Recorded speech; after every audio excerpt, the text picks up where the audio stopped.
She will be talking on time to diagnosis in newly diagnosed retinoblastoma interim analysis.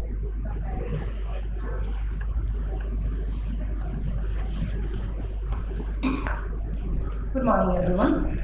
So I'll be talking about the interim analysis data from the INPOC RB1901 study, which is basically aimed at identifying the time to impact of a standardized protocol on the outcome of the retinoblastoma. So RB we know is the pediatric eye cancer with the highest survival rate. However, the reported outcomes from India are much inferior in terms of cure and ocular salvage, as well as vision preservation as compared to the rest of the world. Advanced stage of presentation we know is associated with the suboptimal outcome, and delayed time to diagnosis is one of the major reasons for advanced presentation. So just to understand the concept of what is time to diagnosis, it incorporates the parent lag time as well as the assistant lag time. Parent lag time is something where the family has noticed the symptom, but there is a lag between the noticing the symptoms and then going for the first consult with a healthcare provider. Whereas the system lag time is when the patient has come in contact with the healthcare system, how much is the lag time for the diagnosis and the initiation of the treatment. It is important to understand which factor is at major play here to address and optimize it to have improved outcome. So INPOC RB1901 is a prospective collaborative multicentric study which is aimed at assessing the epidemiological clinical features as well as the outcome of RB in India following a standardized protocol, and this was the primary objective, and one of the secondary objective was also to understand the reasons for delay in diagnosis leading to advanced stage and presentation. So I'll be presenting the interim data of the secondary objective. All the retinoblastoma treatment centers of India were invited to participate in this study, and they were given a standardized protocol to be followed for treatment, as well as the outcome following the treatment were captured. The events were captured as well as the epidemiological clinical data were captured. So there were 20 centers which had participated, were enrolling patients, and the study is still ongoing. Till now we have 1,000 patients which has been enrolled from the 20 collaborating centers. And the gender and the age distribution is by and large what has been reported from many other studies from the world. It's just that the age is little higher as compared to what we have found in most of the other studies. As expected, leukocoria has been the most common presenting symptoms, and laterality is also at par is what is reported in the standard literature. What is striking here that almost 20% of the present patients still continue to present at stage 3 and stage 4, that is extraocular and metastatic retinoblastoma. And almost 50% were stage 1 and beyond, means that at presentation, almost 50% of the eye were at a stage where you cannot salvage them. So symptom to diagnosis interval, almost 50% of the patients were diagnosed beyond 1 month of symptom onset, meaning that when the parents noted the symptoms, there was a lag in 50% of the families for going for the first consult, which was beyond 1 month. Though beyond 3 months, about 80% of them have taken the first consult. Majority of the patient, almost 80%, had poor access to treatment, means that they had to travel more than 500 kilometers for getting their treatment done for the child. And the first visit to healthcare professional was an ophthalmologist in majority patients, but then there were pediatrician, physicians, Ayurvedic practitioners and pharmacists as expected. What was again striking was that even when the ophthalmologist was the first person to see the patient, almost 38% of them did not diagnose it at the first consult, and the patient had to consult multiple practitioners before the final diagnosis could be made. For general practitioners and for pediatrician also, the figures were not very encouraging.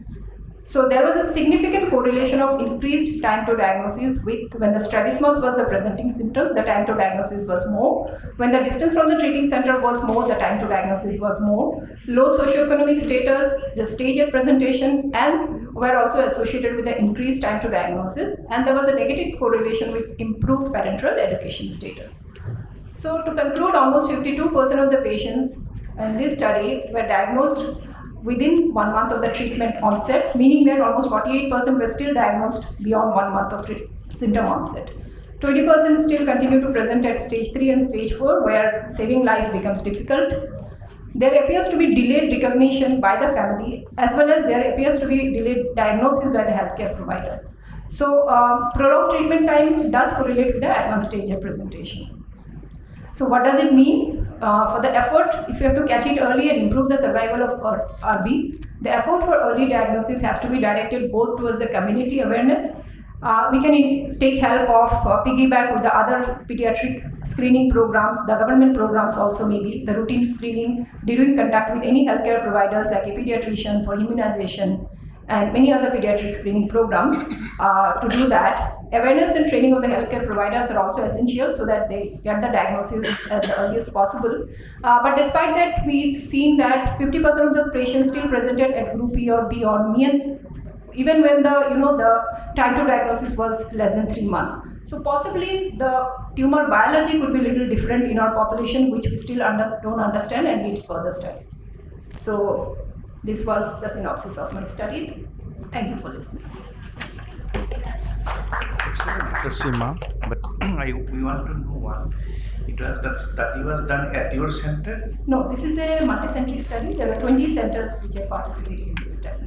And I am presenting the data on behalf of the INPOC RB 1901 study. 20 centers. During the selection, are you looking all those centers Yes. from same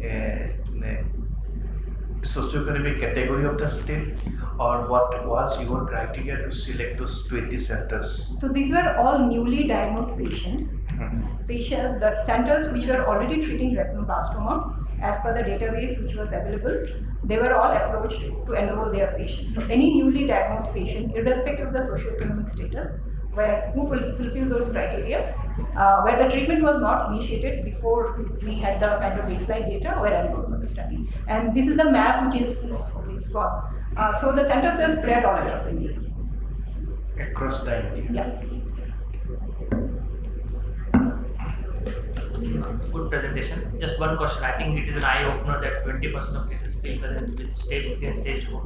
So from your data, can you just pinpoint and let us know from which state or from which center these patients are coming, so that it's very important for the policymakers to identify that area, that community, and make sure that we reduce the frequency of. So that was the main aim of the study. Can we kind of identify the hotspots and kind of direct our intervention towards those areas? So we are in the process of further sub-analysis of the data. We have a fair idea, and rough interim analysis has been done. Most of the patients, in fact, belong to those 5 major, the Bimaro states as we call it, the UP, Bihar, Chhattisgarh, MP, some part of Rajasthan. Almost 50% of the patients belong to those states.